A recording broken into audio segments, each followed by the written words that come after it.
Hello everyone, my name is Adriana Jaime. I'll be talking about computer-based games. Should games teach ethical behaviors? So a little bit of an introduction.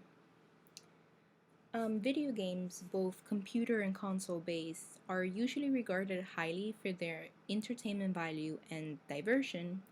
And addition to this, video games are usually considered to be beneficial in relieving stress and anxiety. Technology is constantly advancing. As such, video games continue to evolve and grow as an impactful empire. This results in the rise of ethical. This results in the rise of ethical issues.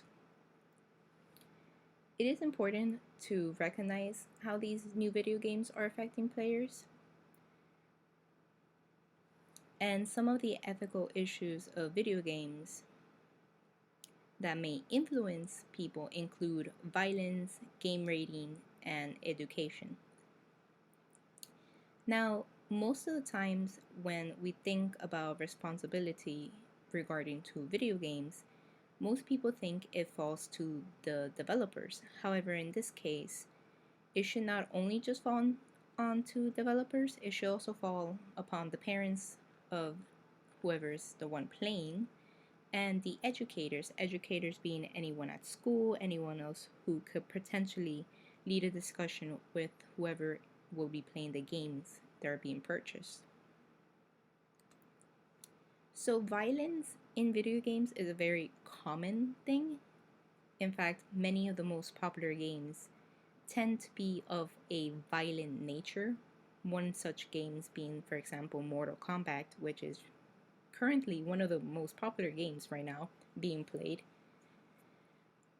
Now, what is violence in the sense of video games? Well, violence is defined as a game in which the range of options available to the player includes killing, maiming, dismembering, or sexually assaulting an image of a human being. Now, of course, video games aren't necessarily limited to just human being images. There's also obviously animals, aliens, you name it, it's a possibility in games. However, violence in video games is defined specifically by the image of a human being in it. Now, there is inconclusive research between whether violent games produce or change the behavior of the player. For example, a study conducted at the Indiana University School of Medicine's, where MRIs were used to scan the brain activity of children who either played extremely violent games or lesser violent games, showed interesting results. It particularly showed, however, that violent games don't necessarily affect everyone. Some children did show an increase in aggression, others showed no difference, and then there was those who actually showed a decrease, if you will, of aggression, which is interesting considering that many people point the rise of crime to video games. However, once again, I must emphasize that the advancement in technology also means more realistic games, which feature gore, violence, and antisocial-like behavior, which is the reason that parents, educators, and policymakers have become concerned. However, on top of this, since little research has gone into studying the psychological implications of video games, whatever little research has been done does suggest that video game violence should be taken into serious consideration. I would like to make the statement, however, that these tests that are being conducted in regards to violent video games has also been done towards violent films, violent shows, which show the same conclusions, basically, which means that if one thinks that video games are the source of violent crimes, one should also take into consideration that perhaps it's not just video games, it could also be films and shows and whatever other content that minors who shouldn't be watching it have watched. Now, there is some preventive been placed, for example, one being the video game ratings. The current rating system for video games, at least in the United States, is the Entertainment Software Rating Board, or ESRB for short. The ESRB is a nonprofit self-regulatory body that was established in 1994 by the Entertainment Software Association, or the ESA. By assigning ratings to contents and enforcing the industry adopted guidelines and ensuring responsible online privacy for the entertainment software industry, ESRB has become a familiar and reliable means for parents to gauge which games are suitable for their children to play. ESRB has a three-part system. They have rating categories, content descriptors, and interactive elements. Rating categories suggest the appropriate age a player should be to play the game, while content descriptors indicates what content may have triggered a particular assigned rating that may be of interest or concern to the purchaser. Interactive elements highlight interactive or online features of the product. Currently, there's a lot of games who have interactive elements, which means in-purchase games, multiplayer functions, so on. There is currently 6 ESRB categories listed in the ESRB website, which are the following. There's E for everyone, which is content suitable for all ages. Everyone 10 up, which is ages 10 and up. Teen for ages 13 and up. Mature 17, which is ages 17 and up. Adults only 18 and up. There's also RP, or rating pending, which means that the ESBR has yet assigned a final rating and it will only appear in advertisements.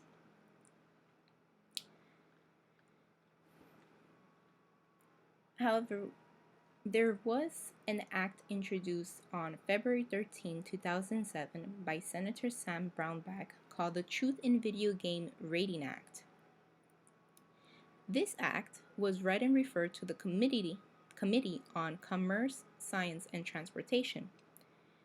The act intended to eliminate the way video games sold in the United States were rated. It required that the gaming industry, or rather video game rating organizations, play the games in their entirety before they issued a label. It also prohibited developers from withholding hidden game content from the raters, because otherwise raters wouldn't be able to give a proper rating, and if that were to be the case, they would punish raters who miscategorized any of the game content. There is an ongoing debate about whether if the current rating system is truly sufficient, but it is proven that if parents meditate and take the rating system into account, sensitive content such as violence can be safely avoided from being exposed to children.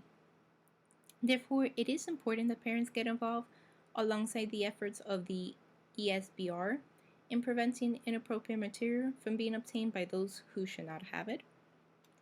However, there's a mentality where parents are afraid to use the rating, or there's also the mentality where they think, oh, well, my child will never do that in real life. I don't have to worry. But then it turns out that they do have to worry, or maybe that mentality was correct. Either way, it suggested that parents followed this rating system when choosing games for their children. So there's also education to take into account, whether it's education got from the video game or education that should be needed in order to actually access these video games.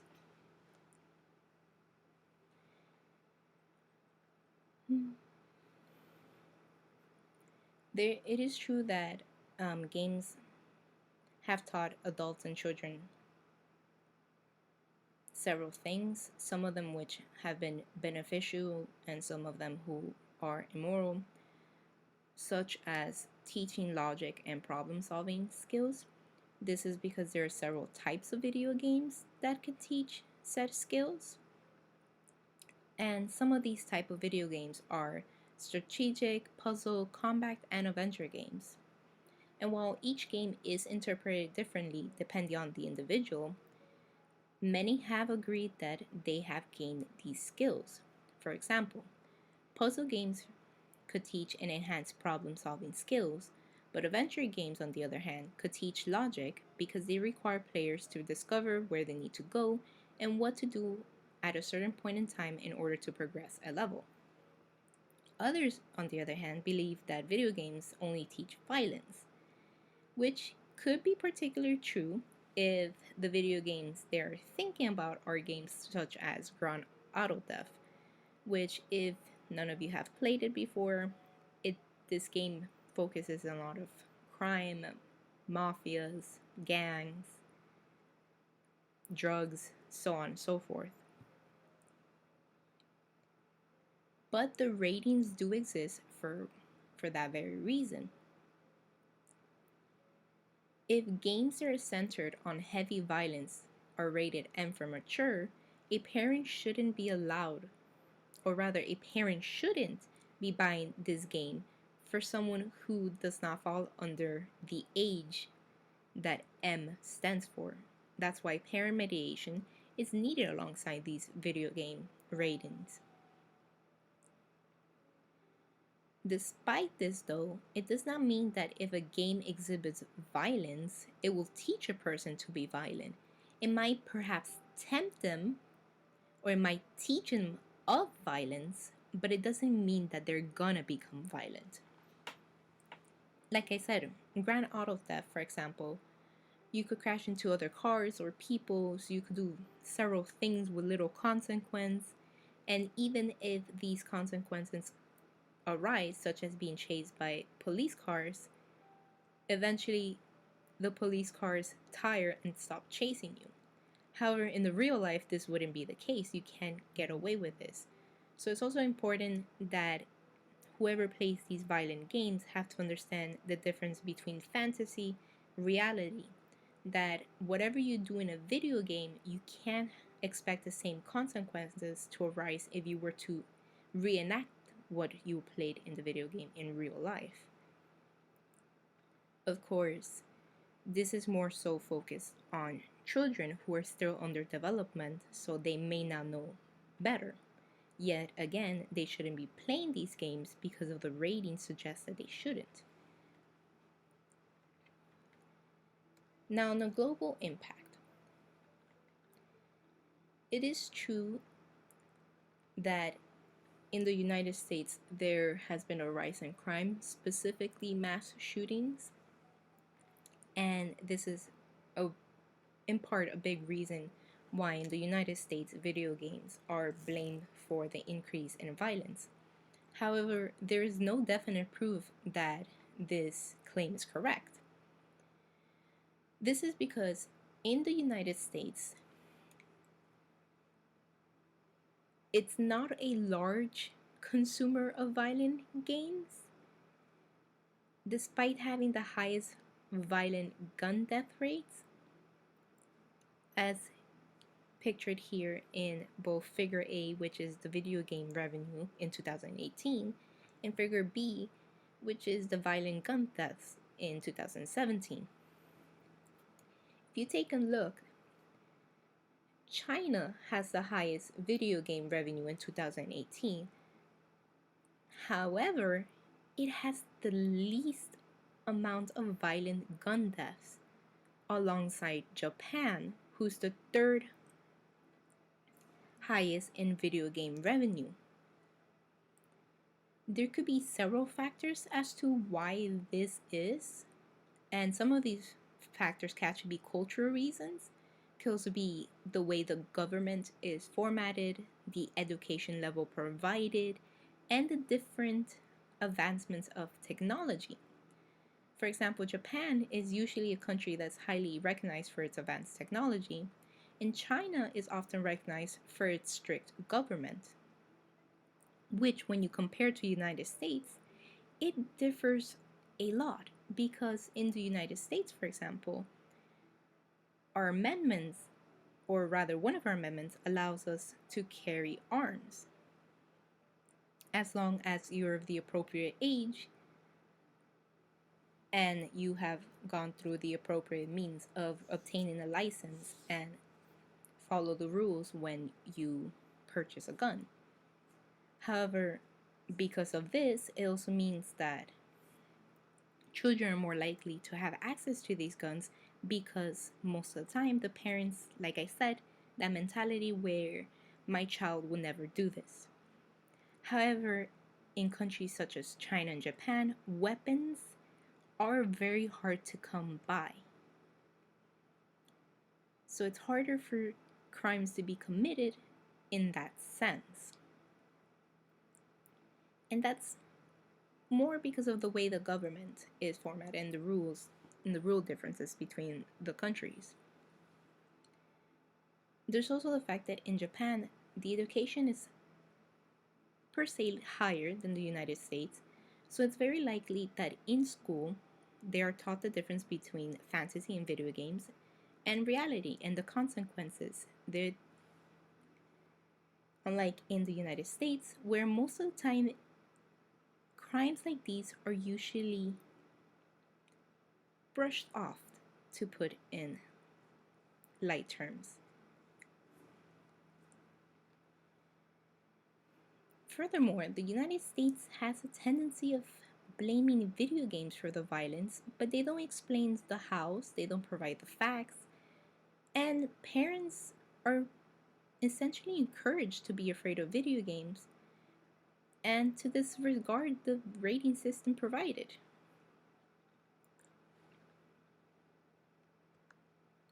So therefore, violent video games do pose an ethical problem. However, the chances of individuals becoming violent because of a violent video game are very slim. It is a team effort to establish the necessary regulatory actions that we would need. Parents should meditate what games their children are playing. They should also meditate how long they're playing, set up rules and regulations for children when it comes to video games. Developers should also continue imposing the rating system, making sure to educate people as to how or why these ratings are used and why they're important to follow. Schools and other educational institutes should also teach the negative and positive outcomes that could come from reenacting video games in real life. And another point would be that sellers should try to attempt not to sell games to minors if the game's rating is much too high for them. So much like IDs are needed in order to purchase cigarettes or alcohol, the same could be used in video games.